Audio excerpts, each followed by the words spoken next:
एक छोटे से गांव की तंग गलियों में 3 सहेलियां रहती थीं। ज़ैनब, आयशा और मरियम। ये तीनों जवान थीं, ख्वाबों से भरी हुई, मगर किस्मत के फैसले उनके ख्वाबों से बहुत मुख्तलिफ थे।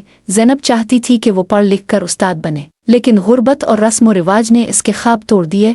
इसकी पढ़ाई छूट गई और शादी की तैयारी होने लगी। इसकी आंखों के ख्वाब अभी जिंदा थे, मगर लबों पर खामोशी छा गई। आयशा का ख्वाब मोहब्बत था।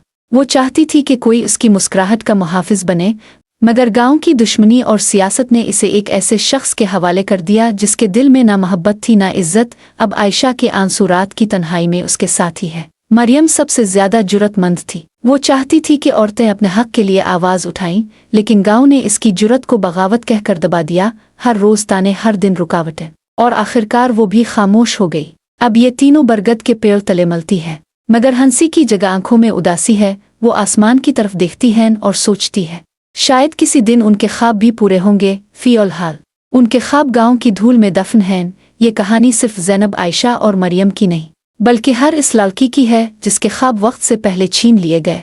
अगर आपको ये कहानी पसंद आई हो तो लाइक और शेयर ज़रूर करें। शुक्रिया।